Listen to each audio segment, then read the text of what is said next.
ससुराल में अमीर वर्सेस गरीब बेटी की सास। देखो, बात समझने की कोशिश करो। आखिर जिम्मेदारी तो हमारी भी है। इतनी गरीब जगह शादी क्यों करवा रही हो? वो हमारी जिम्मेदारी है, हमारी बेटी नहीं। बचपन से पाल पोस कर बड़ा किया है और अब शादी भी करवा रहे हैं, यही बहुत है। लेकिन शादी तो अच्छे घर में करनी चाहिए। गरीब घर में क्यों भेज रही हो? पता नहीं वहां खुश रह पाएगी या नहीं। सास कैसी होगी, ससुराल वाले कैसे होंगे, एक बार सोच लो। मुझे किसी के बारे में सोचने की जरूरत नहीं है। मैं अपनी बेटी की शादी धूमधाम से करवा रही हूँ। इसका मतलब ये नहीं है कि मैं तुम्हारे भाई की बेटी पर भी उतना खर्च करूँ। वो मुझे माँ बोलती है, लेकिन असल में वो मेरी बेटी नहीं है। तभी दरवाजे के पास आराधना खड़ी होकर बात सुनती है और अंदर आती है। मम्मी, क्या हुआ? आप लोग किस बारे में बात कर रहे हैं? तेरे लिए 2 रिश्ते आए हैं, इन दोनों में से जो तुझे पसंद हो चुन ले। मुझे तो इन दोनों में से कोई भी पसंद नहीं। मैंने कहा ना, इन दोनों में से ही चुनना है। मैं तुझसे राय नहीं मांग रही हूँ, बस बता किससे शादी करोगी। ठीक है, फिर जैसी आपकी मर्जी। तभी करीना स्टाइल मारते हुए अंदर आती है और फोटो देखकर हंसती है। यू मॉम, इससे कौन शादी करेगा? ये लड़का कहाँ से उठा कर लाई हो? कोई भी इससे शादी नहीं करेगा। चुप कर, ये रिश्ता तेरे लिए नहीं है, इसके लिए है। तेरे लिए तो मैं तेरी पसंद का अमीर लड़का ही ढूंढूंगी और उसी से ही तेरी शादी करवाऊंगी। तेरी शादी अच्छे और अमीर घर में ही होगी, तू चिंता मत कर। हाँ, मैं तो अमीर घर में ही शादी करूंगी। वैसे भी गरीब घर में कौन जाता है? करीना हंसते हुए कमरे से बाहर चली जाती है। आराधना चुपचाप सिर झुकाकर शादी के लिए हाँ कर देती है। इसी तरह फिर रात में। देखा, माँ तुझे पसंद नहीं करती, इसीलिए तेरी शादी ऐसी जगह करवा रही है। लेकिन तू भी क्यों मान गई? किसी अमीर घर में शादी कर, वहाँ सब कुछ अच्छा होता है, अमीर लोगों के साथ जिंदगी सेट हो जाती है, ना कोई ताने ना कोई परेशानी। लेकिन मैं क्या कर सकती हूँ? घर वालों के खिलाफ थोड़ी ना जा सकती हूँ। और फिर अमीर गरीब से क्या फर्क पड़ता है? जा फिर उसी गरीब घर में और दिन भर बर्तन घिसती रहे, सास के ताने सुनती रहे। करीना हंसने लगती है। तभी मोहित दरवाजे पर आकर खड़ा हो जाता है। ये क्या बातें हो रही हैं? करीना, तुझे और कोई काम नहीं है क्या? जा अपने कमरे में जाकर सो जा। क्यों बेवजह परेशान कर रही है? परेशान नहीं कर रही, मैं तो सच बोल रही हूँ। अब सच बुरा लगे तो मैं क्या करूँ? इतना कहकर करीना मुंह बनाकर कमरे से बाहर चली जाती है। मोहित आराधना के पास आकर बैठता है। बेटी, तू परेशान मत हो। मैं तेरे ससुराल वालों से मिलकर आया हूँ। भले ही घर छोटा है, लेकिन तेरी सास और पूरा परिवार बहुत अच्छा है। ठीक है, मुझे आपकी बातों पर विश्वास है। आप जहाँ कहेंगे मैं वहीं शादी कर लूंगी। ऐसा कहकर वो सो जाती है और मोहित कमरे से बाहर निकलता है। इतनी भोली बेटी है, न जाने ससुराल में इसकी सास कैसी होगी। इस तरह एक बेटी की शादी अमीर घर में और दूसरी की गरीब घर में तय कर दी जाती है। कुछ दिन बीतते हैं और शादी का दिन नजदीक आता है। और फिर एक दिन करीना के होने वाले ससुराल से करीना के लिए शादी का लहंगा आता है। क्या आप ही अश्विनी जी की होने वाली बहू हैं? हाँ, मैं ही हूँ। अश्विनी जी ने मनीष मनोहर का फर्स्ट पीस लहंगा आपके लिए भिजवाया है। शादी में यही पहनिएगा। लेकिन वो खुद क्यों नहीं आई? ऐसे छोटे मोटे काम के लिए वो खुद नहीं आती, इसलिए मुझे भेज दिया। ड्राइवर पैकेट देकर चला जाता है और करीना जल्दी से लहंगा खोलती है। वाओ, क्या लहंगा है! सच में मेरी पसंद कितनी अच्छी है। तभी आराधना पास आती है और लहंगे को देखती है। कैसा है लहंगा? मुझे भी दिखाओ। ऐसा लहंगा जो तूने और तेरे ससुराल वालों ने सपने में भी नहीं देखा होगा, और एक तेरे ससुराल वाले, उन्होंने अभी तक लहंगा भी नहीं भेजा होगा। तभी दरवाजे पर कौशल्या, रामलाल और निशा अंदर आते हैं और हाथ में पैकेट होता है। अरे आइए आइए, आने में कोई दिक्कत तो नहीं हुई? वैसे कुछ काम है क्या? नहीं, कोई दिक्कत नहीं हुई, बस बहू को शादी का जोड़ा देना था। ऐसी चीज किसी के हाथ से कैसे भिजवाती, इसीलिए खुद आ गए। बेटी, ज्यादा पैसे तो नहीं है हमारे पास, लेकिन अपनी हैसियत से ये जोड़ा लाए हैं। रामलाल आराधना को चुनरी पहनाता है। कुछ ही दिनों में तो हमारे घर की लक्ष्मी बनेगी, अपना ध्यान रखना। जी। फिर आराधना के ससुराल वाले से भी शादी का जोड़ा देकर चले जाते हैं। यही लहंगा मिला तेरी सास को, 5000 साल पुराना?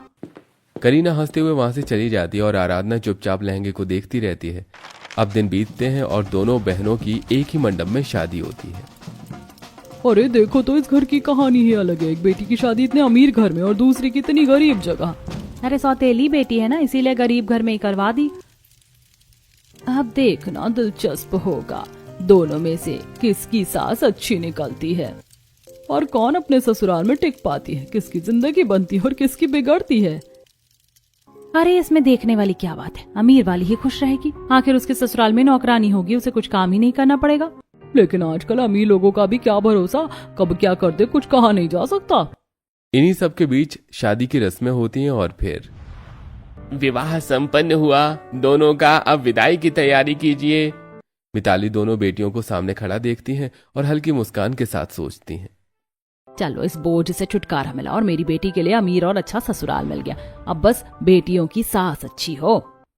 इसके बाद मिताली दोनों की विदाई कर देती है। दोनों ही कुछ देर में अपने अपने ससुराल पहुंचते हैं और फिर गृह प्रवेश के वक्त, भाभी आप तो आज बहुत ज्यादा खूबसूरत लग रही हैं। अच्छी कैसे नहीं लगेगी, आखिर मैंने 10 लाख का लहंगा जो भिजवाया है। ओह 10 लाख का लहंगा, तभी मैं सोचूं इतना महंगा और अच्छा लहंगा भाभी के so called cheap middle class लोगों ने कैसे दिला दिया। वो मेरे परिवार वाले हैं, आप लोग उनके बारे में ऐसा क्यों बोल रहे हैं। हाँ हाँ वो तेरे अपने हैं और हम तेरे दुश्मन हैं। बस करो ये सब बातें बंद करो, बहू तुम गृह प्रवेश करो। करीना गृह प्रवेश करती है। जा अपने कमरे में जाकर आराम कर ले, थक गई होगी, कमरे में भी एसी लगा हुआ है, अच्छी नींद आ जाएगी जो तेरे मायके में कभी नहीं लगी होगी। करीना किसी भी बातों का जवाब दिए बिना चुपचाप अपने कमरे में जाकर सो जाती है। वहीं दूसरी तरफ, भाभी इस लहंगे में आप सबसे ज्यादा सुंदर लग रही हो। बहू तू तो सच में चांद का टुकड़ा लग रही है, लेकिन मजबूरी देख, तुझे इस छोटे से घर में रहना पड़ेगा जहाँ ना एसी है ना कूलर। कोई बात नहीं मम्मी जी, आप लोगों का प्यार ही मेरे लिए काफी है। अब ये घर ही मेरा घर है, आपकी हर परेशानी मेरी परेशानी है। बहू तो कितनी समझदार है, तेरी माँ ने तुझे बहुत अच्छे संस्कार दिए हैं। आराधना मुस्कुराते हुए गृह प्रवेश करती है और अंदर कदम रखती है और सभी के साथ सो जाती है। फिर अगली सुबह दूसरी तरफ, नमस्ते माँ जी। हाँ हाँ खुश रहो। मम्मी जी आज मेरी पहली रसोई है, इसीलिए पूछने आई हूँ कि क्या बनाऊं। अच्छा तो तुम खाना बनाओगी, और देखना थोड़ा हाइजीन मेंटेन करके बनाना। हाँ भाभी ज्यादा तेल मसाला मत डालना आपके मायके की तरह। अरे बस करो तुम लोग, मजाक बंद करो। बहू तो किचन में जा और कुछ बना ले, लेकिन अलग अलग बनाना और जल्दी बनाना। जी पापा जी। करीना किचन में जाकर खाना बनाना शुरू करती है। मैंने सोचा था अमीर घर में आऊंगी तो सास भी अच्छी होगी, लेकिन यहाँ तो हर बात पर ताने मिल रहे हैं। अगर मेरी सास ऐसी है तो उस गरीब की सास कैसी होंगी। वहीं दूसरी तरफ, भाभी क्या हुआ, इतनी खांसी क्यों आ रही है। बहू तुझे इस परेशानी में देखकर मुझे बिल्कुल अच्छा नहीं लग रहा है, ज्यादा कुछ मत बना, मेरे लिए खीर ही बना कर ले आ। कोई बात नहीं मम्मी जी, मैं सबके लिए बना लूंगी, आप चिंता मत कीजिए, मुझे आदत है, पहले भी ऐसे ही खाना बनाया है मैंने। इतना कहकर करीना चूल्हे पर बड़ी मेहनत के साथ खाना बनाती है और सभी को प्यार से खिलाती है। वाह बहू क्या स्वाद है खाने में। सच में भाभी ऐसा लग रहा है जैसे साक्षात अन्नपूर्णा हो, थोड़ा नमक ज्यादा हो लेकिन कोई ना। बहू इतना अच्छा खाना बनाया, लेकिन हम तुझे कोई खास तोहफा नहीं दे सकते। मम्मी जी मुझे किसी तोहफे की जरूरत नहीं है, आप लोगों का प्यार ही मेरे लिए बहुत है। और वैसे अगर खाना इतना ही अच्छा बना है तो लीजिए ना, और निशा और सब्जी लो। आराधना सभी को प्यार से खान पुरस्कार खिलाती है और अपनी पहली रसोई की रस्म पूरी करती है। और वहीं दूसरी तरफ करीना भी खाना बनाती है और सभी को खिलाती है। वाह भाभी बिरयानी तो बहुत अच्छी बनी है। हाँ लेकिन ये गुलाब जामुन तो सबसे अच्छे हैं। वैसे ये सब्जी देखो कितनी ज्यादा तीखी है। हाँ सब्जी तो बहुत तीखी है। भाभी कोई ऐसी सब्जी बनाता है क्या, आपके मायके वालों ने कुछ सिखाया नहीं क्या। उन्होंने सिखाया है तभी तो मैंने इतना सब कुछ बनाया है।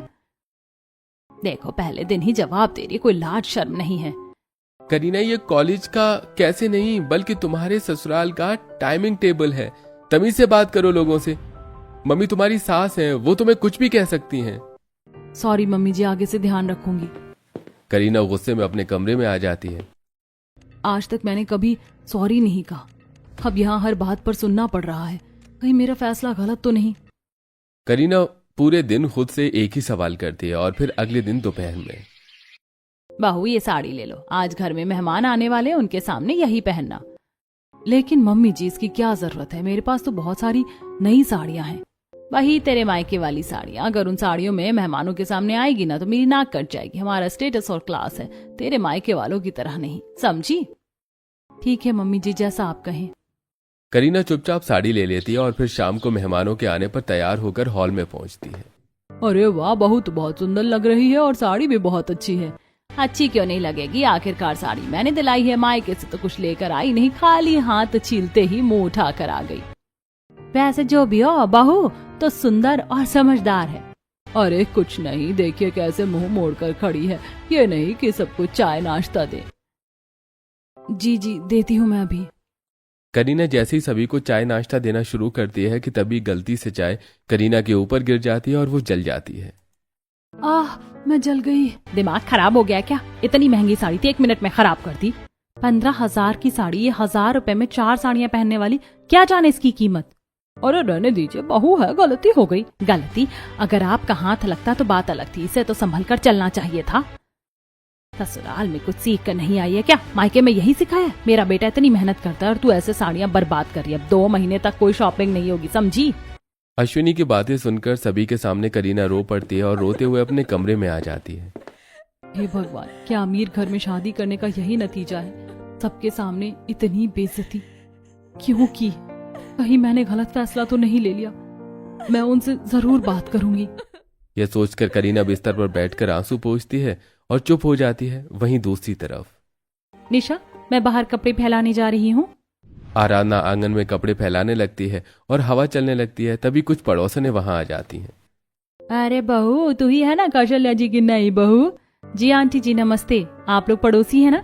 आइए कभी घर पर, मैं अपने हाथों का खाना बनाकर खिलाऊंगी। अरे वाह, बिना जान पहचाने ही न्योता दे दिया। संस्कार तो बहुत अच्छे हैं। खुश रहो, हमारा आशीर्वाद हमेशा तेरे साथ है। तभी तेज हवा चलती है और आराधना का घूंघट हट जाता है। अरे ये क्या, बड़ों के सामने घूंघट नहीं रख सकती? जो लड़की अपने सर का घूंघट नहीं संभाल पा रही है, वो ससुराल की जिम्मेदारियां क्या खाक संभालेगी? हम तो संस्कारी समझ रहे थे, लेकिन ये तो बिल्कुल। तभी कौशल्या सामान लेकर आती है और सब सुन लेती हैं। क्या बात है, आप लोग मेरी बहू के बारे में ऐसा क्यों बोल रही हैं? आप लोगों की हिम्मत कैसे हुई बिना वजह मेरी बहू को इतना सब कुछ सुनाने की? एक बार अपनी बहू को भी तो देख, बिना घूंघट के कैसे घूम रही है। कौशल्या की बात सुनकर सभी पड़ोसन चुप हो जाती हैं और वहां से चली जाती हैं। कौशल्या आराधना को अंदर लेकर आती है। थैंक यू मम्मी जी, आपने मेरा साथ दिया। बाहर तेरी इज्जत के लिए साथ दिया, लेकिन आगे ध्यान रखना, मेरे सामने घूंघट की जरूरत नहीं है, लेकिन बाहर लोगों के सामने कर लिया कर और पिन लगा कर रखा कर ताकि हवा में ना हटे। आप बहुत अच्छी है मम्मी जी, आपने मेरी इज्जत भी रखी और मुझे सीख भी दे दी। चल चल, अब ज्यादा ना मस्का मत लगाओ, अगर मैं पिघल गई तो। अरे क्या मम्मी जी, आप भी ना। फिर दोनों सास बहू आपस में थोड़ी बातें और हंसी मजाक करते हैं और अलग न करके कामों में लग जाती हैं। फिर रात को दूसरी तरफ कार्तिक जी अभी तक नहीं आए हैं, न जाने और कितनी देर लगेगी उन्हें। तभी कार्तिक ऑफिस से आता है। अरे आ गए आप? नहीं मैं नहीं, मेरा भूत है। तुम गुस्सा क्यों हो रहे हो? मैं तो बस। अरे मैं बहुत थक गया हूँ, मुझे सोने दो। अभी तो सिर्फ 10 बजे, आप तो देर तक जागते थे। पहले जागता था, अब नहीं। और बेवजह की बातें मत करो, तुम्हें तो दिन भर कोई काम नहीं होता, बस आराम करती रहती हो। मुझे ऑफिस में काम करना पड़ता है, समझी? इतना कहकर कार्तिक सो जाता है और करीना सोच में पड़ जाती है। सच में आज मुझे एक बात समझ में आ गई, ससुराल अमीर है और पैसे भी हैं, लेकिन सुकून नहीं। ये सोचकर करीना भी चुपचाप सो जाती है। अब इसी तरह दिन बीतने लगते हैं और मिताली की दोनों बेटियां जैसे तैसे अपने ससुराल की जिम्मेदारियां संभालती हैं। और फिर एक दिन, उफ, ये लकड़ियां जल ही नहीं रही हैं, ऊपर से ये खांसी। तभी निशा पास आकर देखती है। क्या हुआ भाभी, ठीक है? देखो ना, कब से दूध गर्म कर रही हूँ लेकिन चूल्हा जल ही नहीं रहा। ये लकड़ियां रात भर बाहर थी, नरम हो गई हैं, आप नई लकड़ियां ले आइए। ठीक है, मैं अभी लेकर आती हूँ। आराधना बाहर चली जाती है और निशा कमरे में। तभी अचानक तेज हवा चलती है और चूल्हा जल उठता है, दूध उबलकर नीचे गिरने लगता है। तभी अभिषेक आता है। अच्छा, तो मेरे खून पसीने से कमाए गए पैसों को इस तरह आग लगाया जा रहा है? आराधना, आराधना कहाँ हो तुम? अभिषेक की आवाज सुनकर कौशल्या साथ ही आराधना तुरंत वहां आ जाती हैं। अरे कहाँ घूम रही थी तुम दोनों? तुम्हारी वजह से देखो कितना सारा दूध नीचे गिर गया। वो लकड़ियां लेने गई थी, चूल्हा जल नहीं रहा था। तो ध्यान रखना चाहिए था ना, जब चूल्हा जलाना नहीं आता तो बनाती क्यों हो? बस मुंह बंद कर, मेरी बहू को कुछ कहने की हिम्मत कैसे हुई? एक दिन खुद चूल्हे पर बनाकर दिखा, तब पता चलेगा। इतनी सीधी बहू मिली है और तू उसी को डांट रहा है। अच्छा, तो आप मेरी माँ हो या इसकी? रामलाल हंसते हुए पास आता है।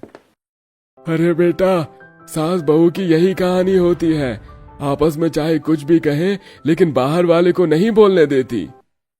सच कहूं पापा, कभी लगता है माँ पहले इसकी सास है, फिर मेरी माँ। हाँ तो मेरी बहू है भी तो इतनी अच्छी, और तू सड़े हुए आम का गुठली कहीं का। सब हंसने लगते हैं और तभी अभिषेक मजाक मजाक में माफी मांगता है। अच्छा ठीक है, दोबारा ऐसा कभी नहीं करूंगा। अरे माफ करो भाग्यवान, माफ करो। तुम्हारी इतनी बड़ी सपोर्टर्स क्यों होते हुए तुम्हें कोई कुछ कह सकता है क्या? आराधना की सास की वजह से अभिषेक आराधना से माफी मांगता है और सभी मजाक मस्ती में लग जाते हैं। वहीं दूसरी तरफ, ओहो, अब तो ये तुम्हारा रोज रोज का हो गया है। क्या रोज रोज का? शादी को 1 महीने हो गए और तुम मुझे कहीं नहीं ले गए। अच्छा चलो, आज तुम्हें 5 स्टार होटल लेकर चलता हूँ। खुश? अब जल्दी से तैयार हो जाओ। हाँ चलिए, मैं अभी तैयार होकर आती हूँ। फिर करीना तैयार होती है और दोनों होटल जाते हैं, घूमते हैं और खाना खाते हैं। फिर बाहर आइसक्रीम स्टॉल के पास दोनों आइसक्रीम खा रहे होते हैं। आइसक्रीम बहुत टेस्टी है। अरे टेस्टी तो लगेगी, मलाई कुल्फी है। तुम तो अपने मायके में सस्ती आइसक्रीम खाती होगी। हर बार मेरे मायके को बीच में क्यों ले आते हो? तभी करीना के फोन पर कॉल आता है। सुन, बहुत जरूरी है, मेरे अकाउंट में 5,000 रुपए ट्रांसफर कर दे। ठीक है, अभी करती हूँ। करीना पैसे ट्रांसफर करती है। ओह माय गॉड, क्या हुआ? गलती से 5 की जगह 10,000 भेज दिए। वाह, यही दिक्कत है तुम लोगों की, पैसे संभालना नहीं आता, इसलिए भगवान पैसे देते ही नहीं है तुम जैसे मिडिल क्लास लोगों को। धीरे बोलो, लोग सुन रहे हैं। अरे सुनने दो सबको। जब हरकत ऐसी होगी तो लोग सुनेंगे ही। तुम्हारी किस्मत अच्छी है जो अमीर घर मिल गया, वरना तुम जैसे लोगों से शादी कौन करता। लोग इकट्ठा होकर देखने लगते हैं और करीना रोने लगती है। पैसे वापस मिल जाएंगे, इतना क्यों चिल्ला रहे हो? मुझे बाहर आना ही नहीं चाहिए था, चलो घर। कार्तिक करीना का हाथ पकड़कर खींचता है और करीना की चूड़ी टूटकर करीना के हाथों में चुभ जाती है। हाथ छोड़ो, चूड़ी टूट गई, खून निकल रहा है। अच्छा, अब मेरी गलती, इतनी महंगी चूड़ी थी। गरीब घर की हो, तुम्हें सस्ती चीजें ही सूट करती हैं, तुम्हें ये महंगे कश्मीरी बैंगल्स तक नहीं संभालने आते। इतना कहकर कार्तिक करीना को कार में बिठाता है और दोनों घर की तरफ चल पड़ते हैं। इतना कहकर करीना फोन कट कर देती है। पता नहीं कैसी होगी मेरी बेटी, खुश तो होगी ना, उसकी बातों में दर्द क्यों झलक रहा था। अरे क्या हुआ, कैसे ख्यालों में खोई हुई हो? पूजा में नहीं जाना है क्या? जल्दी तैयार हो जाओ। जी अभी होती हूँ। फिर मिताली अपनी 2 साड़ी लेकर करीना के कमरे की तरफ जाती है। फिर कमरे में पहुंचकर, अरे करीना तो यहाँ है ही नहीं। तभी मोहित कमरे में आता है। तुम भी ना बेटी की याद में इतना खो गई कि भूल गई कि वो ससुराल में है। आज अचानक बहुत याद आ रही है। तभी अमन कमरे में आता है।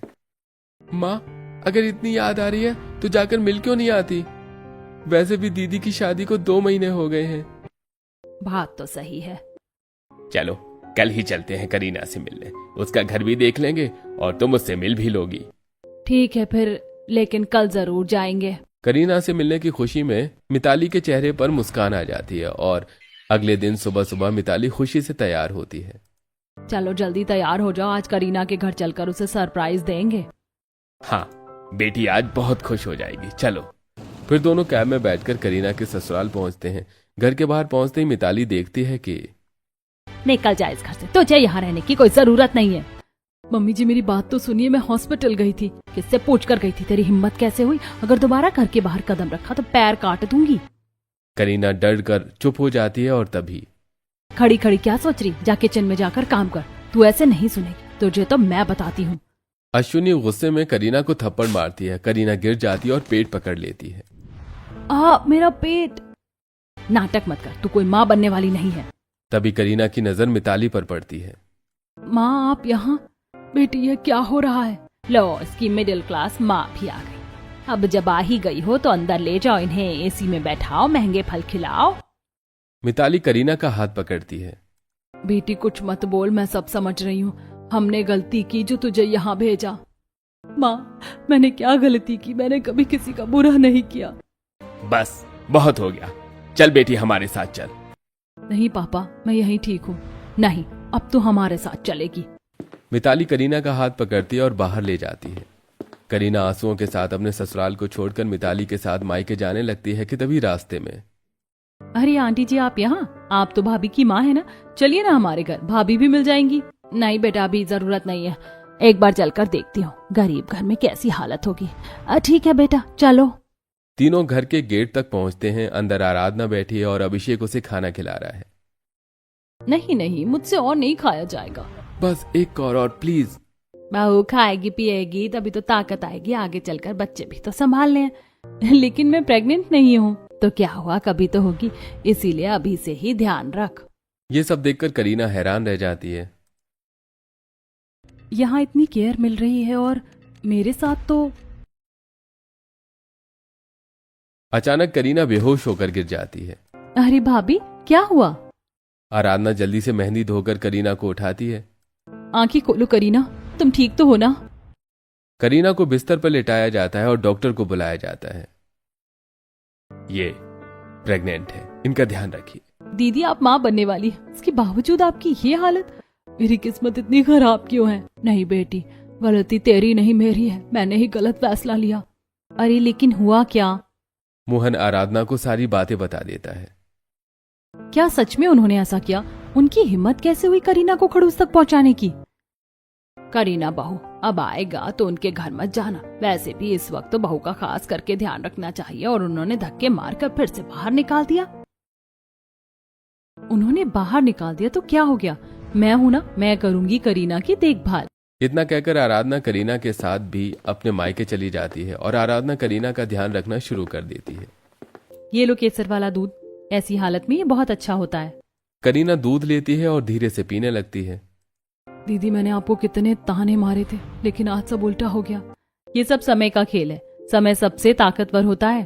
तेरी बातों का मैंने कभी बुरा नहीं माना और ना ही मानूंगी। तू बस दूध पी और आराम कर।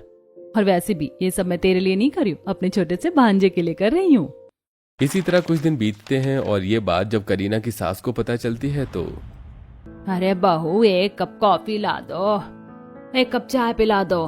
अरे बहू तो है ही नहीं, अब खुद ही चाय बनानी पड़ेगी। छोड़ो, एक काम करती हूँ, पहले सब्जी लेकर आ जाती हूँ। अश्विनी जब सब्जी लेने बाहर जाती हैं। और क्या हुआ, आजकल आप सब्जी लेने आ रही हो? आपकी बहू कहाँ चली गई? मायके गई है कुछ दिनों के लिए। पता है मिश्राइन की बहू अपनी सास को अकेला छोड़कर पति को लेकर लंदन चली गई। और गुप्ता जी की बहू तो अपनी सास को भिखारी से भी बदतर हाल में रख देती है, दिन की बासी रोटियां भी नहीं देती। सास ये सब सुनकर सोचने लगती है, हे भगवान, मेरी बहू इन सब से तो अच्छी थी, मैंने उसे गलत समझा, धक्का मारकर घर से निकाल दिया। अब वापस लेने जाऊं क्या? लेकिन क्यों जाऊं, आखिर उसकी कोई वजह भी तो होगी। ये सोचकर सास घर लौट आती है और फिर शाम को, माँ सुनो, एक बहुत बड़ी गुड न्यूज है। क्या गुड न्यूज है? पता है, करीना प्रेग्नेंट है, वो माँ बनने वाली है। तो क्या सच में वो माँ बनने वाली है? वो हमारे खानदान के वारिस को जन्म देगी? हाँ माँ, और सच तो ये है कि जब आपने उसे घर से धक्का मारकर बाहर निकाला था, तब भी वो माँ ही बनने वाली थी। उसके पेट में हमारा वारिस था, हमारे घर का चिराग। हे भगवान, मैंने क्या किया? एक गर्भवती बहू को इस तरह धक्का मारकर बाहर निकाल दिया। ये पाप भगवान क्या सजा देंगे मुझे समझ नहीं आता। लेकिन हाँ, अब मैं जाकर उसे वापस लाऊंगी, ये गलती सुधारे बिना चैन नहीं मिलेगा। ये सोचकर अश्विनी तुरंत करीना के मायके पहुंच जाती है। बहू, मुझे माफ कर दो। मुझे आज सुबह पता चला कि जब मैंने तुम्हें धक्का मारकर घर से बाहर निकाला, तब तुम हमारे खानदान के वारिस को जन्म देने वाली थी। आप यहाँ किस लिए आई हैं? मेरी खुशियों को नजर लगाने? नहीं बहू, ऐसा मत कर, तेरा गुस्सा जायज है। अब तू ससुराल लौट जा, मैं तेरा बहुत अच्छे से ध्यान रखूंगी। आप ज्यादा कर भी क्या देंगे? पैसे, साफ सफाई, सब कुछ मेरा ध्यान रखना चाहिए। मैं आपके साथ नहीं जाऊंगी, मैं अपने मजबूत साइकिल में ही खुश हूँ। करीना, तेरा गुस्सा जायज है, लेकिन ये तेरी सास है, इन्हें माफ कर दे। करीना, अगर तुम इन्हें माफ नहीं करोगी तो बच्चे का भविष्य का क्या होगा? तभी कार्तिक हॉल में आता है। करीना, तुम मेरे साथ चलो। इन 2-3 महीनों में मुझे एहसास हुआ कि मैं तुमसे बहुत प्यार करता हूँ। हमारा घर तुम्हारे बिना बहुत सूना सूना लगता है। अच्छा ठीक है, आप लोग माफी मत मांगिए, मैं अपने ससुराल जाने के लिए तैयार हूँ। तभी आराधना बेहोश हो जाती है और उसे वक्त कौशल्या आती है। अरे बहू, तू ठीक तो है? तू अचानक बेहोश कैसे हो गई? सभी का ध्यान आराधना के ऊपर जाता है और डॉक्टर बुलाने पर पता चलता है कि आराधना भी प्रेग्नेंट है। क्या सच में? मुझे तो विश्वास ही नहीं हो रहा। अब मेरी बहू मेरे घर जाएगी और मैं इसका अच्छे से ध्यान रखूंगी। मुझे माफ कर दे। पहले मैंने बहुत बुरा बर्ताव किया था, लेकिन आज के बाद मैं कभी ऐसा नहीं करूंगी। इस तरह एक एक करके सभी एक दूसरे से माफी मांगते हैं और पूरे परिवार में खुशी का माहौल छा जाता है। इसे कहते हैं अंत भला तो सब भला।